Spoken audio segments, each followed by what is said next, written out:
Welcome back to another episode of Campus Hoops. In today's video, we're going to be talking about Kentucky versus Tennessee. What a game last night. Tennessee ultimately ended up falling to Kentucky 78-73, and it was an interesting game. I mean, Tennessee, I haven't seen a team be that efficient against Tennessee all year. And as I'm pulling up my notes, it was just, I don't think Kentucky took too many bad shots. They took what the defense gave them.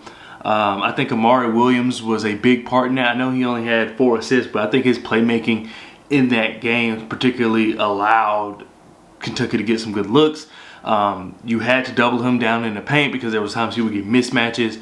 I think he has good timing with passing, and I think that allowed guys like Jaxson Robinson to execute. I think he hit like 1 3 off, maybe it was 2 threes off passes from Williams. I think that Kentucky was able to hit the boards. It was just a lot, and those are things that Tennessee usually does well. So what's crazy about it is, outside of being extremely efficient, there really wasn't anything that Kentucky just did so much better than Tennessee. Tennessee did all the little things right. They just could not score, as opposed to Kentucky.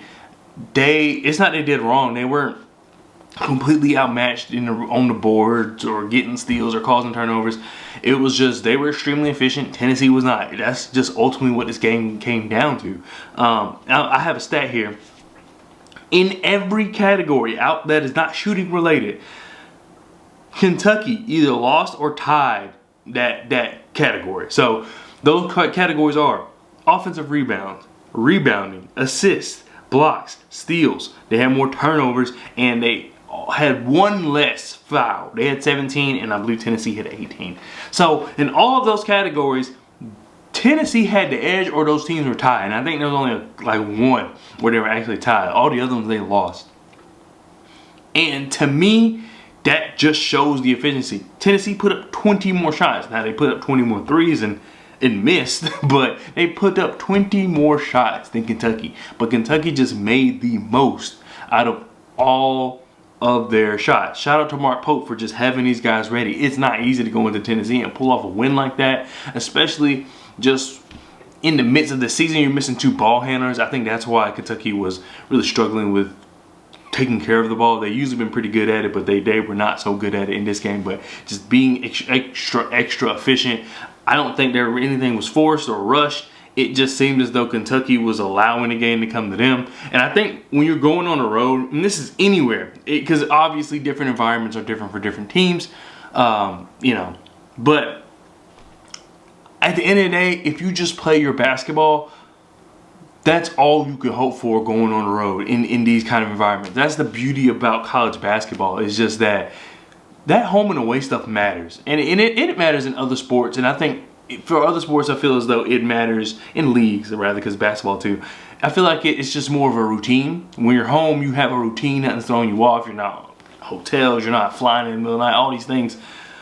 But I think in college basketball specifically, but also college football, the atmosphere is just so crazy, is that it's very rare that just teams are just so dominant on the road. Or I just think home field matters. I think playing at home matters. And so when you're Kentucky, you're going into Tennessee knowing that you play them in 3-4 games at Rupp Arena. I think that you just go into Tennessee, you're not expecting to lose. You never want to lose. You want to go out and play hard, but you're just like, look, let the game come to you. Don't let them frazzle you. Tennessee's a really good team. There's not many teams they let score over 60, let alone 78. 78. Kentucky scored 78 against this team. And I made a video, my last video, about Tennessee. That just doesn't happen. Teams just do not score. I think the only team that scored over, was it 60 or 65? Well, either way, the only team that's done that before this, before that video, was Syracuse. And now Kentucky just blew that out the water. And it's just not something you see. They did a great job of going to the line. While they did not convert at the rate in which Tennessee did, still, they had 24 attempts, which is 4 more than Tennessee, or they made an extra 4 over Tennessee, only won by 5, so it came down to it. And even though Tennessee made that run late, I think it was like a 10-0, 11, it was some kind of run they went on late, Kentucky, I think, it was like one of those things where it felt as though the game was over. It didn't really feel like Tennessee really had a chance of coming back. They were soaring, and you never count out a team like Tennessee, but I think Kentucky just handled business. Like I said, you would like to see the turnovers go down if you're Kentucky, but I think that having Lamont Butler back and Kurasa, I believe, I always mispronounce his name, but having them two back, I think, will open up a lot of things for you. Being able to play off Williams for those 4, like I said, it's 4 assists, but I didn't know he was that good of a passer. I knew he was like a big that he's going to find the open man, but it's just the way he's able to read the defense.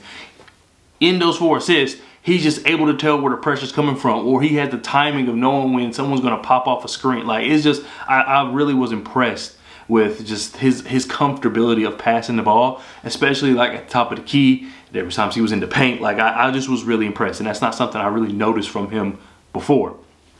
Overall, I think you had just a great game. Everybody looked hype from tip-off. That they looked ready to play, and that, once again, shout out to Mark Pope. On the other end, Tennessee, like I said, did not shoot well, and that's just really what it came down to. I read off the stats in which Tennessee bested Kentucky, and it was a lot of them.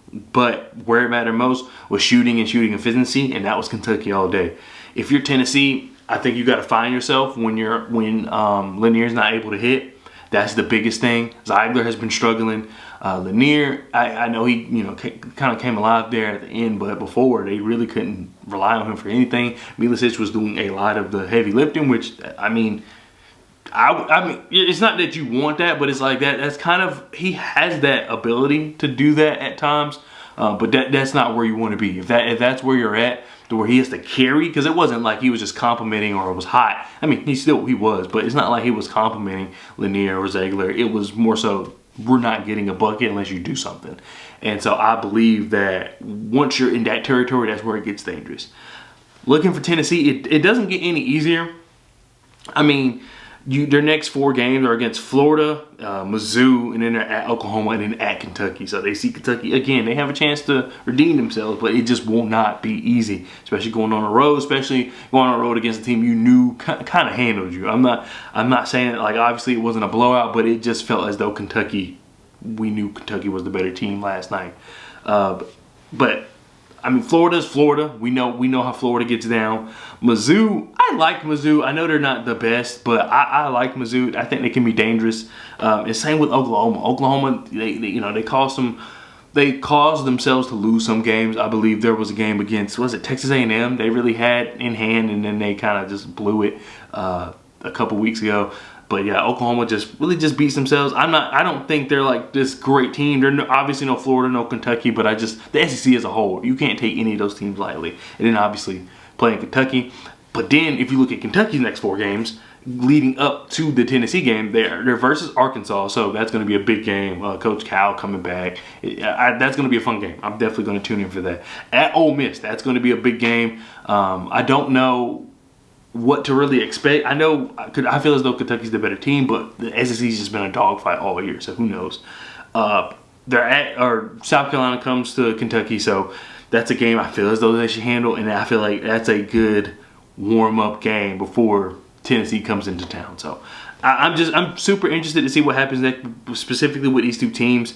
But overall, it just came to Tennessee not executing when it came to making shots. That's just ultimately what it came down to. Everything else, Tennessee was Tennessee. Kentucky I feel as though Kentucky took advantage of Tennessee just not being on their P's and Q's offensively, and that allowed Kentucky to just soothed things. It just made things easier. You started to feel yourself a little more. You started to see the creases because Tennessee was getting desperate. They're not getting any buckets, so okay, let's try to get in transition. Like, it was just, I think Kentucky just took advantage of Tennessee not playing Tennessee basketball, and going on the road, I feel that's optimal. I mean, of course, the most optimal thing would just go in there and just dominate, but just going in there and taking advantage of what the other team gives you, I think that's next on the list. So let me know what you think down in the comment section below. Really enjoyed that game, and there's a couple of games tonight that I want to check out. But yeah, let me know what you think of these 2 teams. I think they're both going to be okay. I think Tennessee's going to be okay. They really do have to find something to do when they're not specifically hitting offensively. And I thought that their defense was so good that it allowed them to win, because when they went to Illinois, that was the thing. Their offense didn't really hit, but they took advantage of just having that strong defense and causing Illinois to just not beat themselves. But that didn't work against Kentucky, and it's not going to work against these like higher echelon teams. So in Kentucky, they're getting some players back, and then you just continue executing. I think that we could see Kentucky beat Kentucky again, and that would be very great for the sport. But once again, let me know what you think down in the comment section below, and I'll see you guys next time.